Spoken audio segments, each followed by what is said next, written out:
感谢印度老哥刷的几架飞机，让我想起来更新航空工业筑墙路这个系列，但具体是刷了3架、6架还是更多，太激动了没看清楚。讲讲三哥的好邻居巴基斯坦的航空工业，注意啊，可不能简称为巴航工业，被人笑话。介绍之前先说3组数据。第一，巴基斯坦的人均 GDP 是1574美元，这是个什么水平呢？世界排名大概180。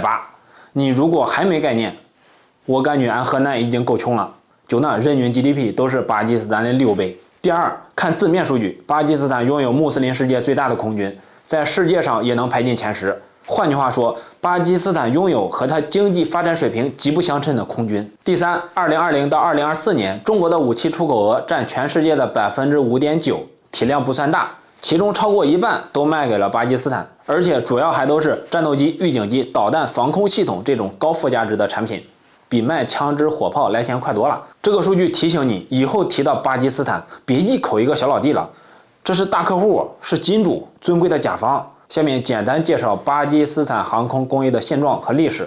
巴基斯坦国内正儿八经造飞机的公司就只有一个，巴基斯坦航空联合体，简称 PAC，1971年才成立，比巴基斯坦1947年和印度分家还晚了20多年。在 PAC 成立之前，巴基斯坦空军的飞机都是英美援助的，买是不可能买的，哪有钱啊？1965年印巴战争后，美国停止了对巴基斯坦的武器供应，那没武器不行啊，隔壁的印度一天天虎视眈眈、神神叨叨的，没办法，巴基斯坦转向了中国，想搞点装备，而中国也很乐意，毕竟1962年刚和印度干了一仗，敌人的敌人就是朋友。就这样，中国和巴基斯坦在一起了，开启了一段持续至今的友谊。中国援助巴基斯坦一批打印机、歼5、歼6和强5，手头有的好东西都给了。飞机给到之后要维修保养啊，咱帮人帮到底，又协助巴基斯坦建立了自己的飞机维修工厂。这个工厂就是现在巴基斯坦航空联合体 PAC 的前身。改革开放后，中国一切都以经济建设为中心，啥赚钱干啥，当然也包括卖军火。80年代，巴基斯坦感觉自己的歼6飞机过时了，就想升级，那这时咱就不能送了，谁的钱也不是大风刮来的呀，你想要得买。于是巴基斯坦就分3批，从我们这儿买了150架歼7飞机，用来对付隔壁三哥的米格21。过了几年，巴基斯坦又觉得这个歼7啊用着不过瘾，就邀请了中国的成飞和美国的格鲁曼公司对歼7进行大幅的升级。新飞机的代号也很直接，就叫超7，超越歼7嘛。那个年代还真是有意思，不愧是中美蜜月期，甚至都能坐到一块搞战斗机的开发。但好景不长，春夏之交的一场风波结束了这场蜜月期，美国退出，超7项目也就停了。几年之后，机会又来了。1990年，美国制裁巴基斯坦发展核武器，取消了他们的 F-16采购合同，巴基斯坦也无奈，又转头和中国合作，双方凑钱，在超7的基础上研制新飞机。中国叫枭龙战机，巴基斯坦叫 JF-17雷霆战机。项目还请了俄罗斯参与作为顾问，并提供发动机。中国这边的团队来自成飞，总设计师正是之后歼20的总师杨伟。枭龙的研制过程挺有意思，虽然是中巴2国联合研制，但主要分工差不多就是中国研发，巴基斯坦制造。成飞主导设计，包括整体的气动、进气道、飞控和航电，甚至原型机的制造和2003年的首飞都是在成都做的。飞机定型之后，总装线在巴基斯坦。2007年，巴基斯坦国庆阅兵，枭龙战机公开亮相，交付巴基斯坦空军，后面还卖到了尼日利亚、缅甸。但是中国空军却一直没有装备，至于为啥没装备，我觉得还是看不上吧。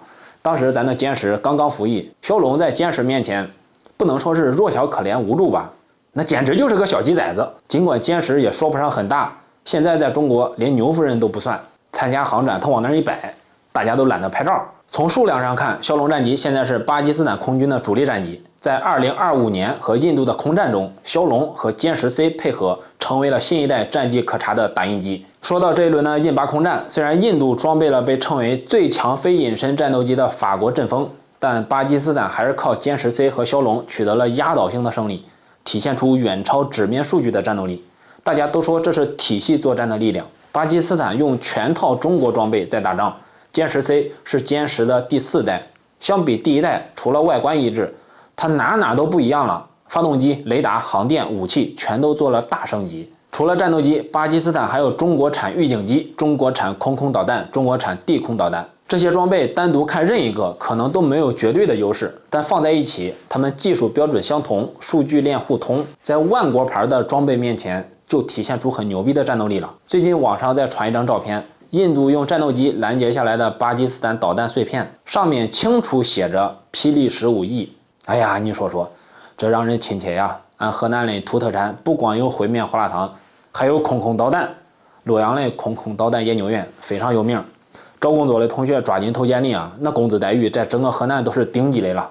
印巴这一战很可能是一场标志性的战斗，会让全世界重新看待巴基斯坦的战斗力，重新看待中国空军的战斗力以及中国武器的价值。1991年的海湾战争，美国用电子战和精确制导武器，不费吹灰之力灭了伊拉克的地面百万雄师，给全世界上了一课。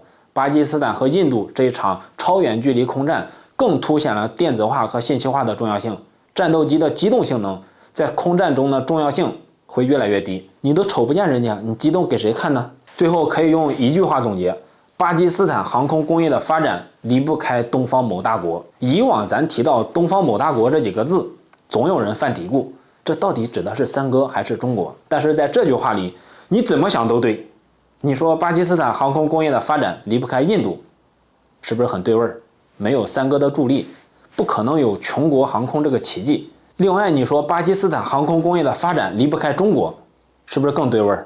我知道看视频呢有很多干军工的兄弟，无论你是在航空工业，还是在中国电科，还是兵器集团的，你就说你有没有同事去巴基斯坦出差，甚至你自己都去过。我虽然没去过，但我听说补贴挺高的，一天好像能给到600还是900块钱。现在中国的战斗机有点产能过剩，不往外卖不行。成都和沈阳都比起来了，沈飞呢歼35搞了那么多年，投了那么多钱，不出口怎么回本？现在中国的产品在世界占比只有5.9%，主要原因就是咱40-50年没打过仗，现在的飞机都只有纸面数据，战绩不可查。好，现在有了，希望经此一战，中国的飞机导弹不再是欧美产品的备胎，能让更多国家用到物美价廉的防身工具。谁家挣钱都不容易，你想想阵风战机那一架2.4亿欧元，对印度可不是小钱，要组装多少苹果手机才能挣过来？同样的价格，你能买好几架歼10C，说不定还能送几发霹雳导弹。好了，周末在这干视频真是辛苦了，你别忘了给我点个赞啊，顺手转发到相亲相爱一家人家庭群，咱下期见。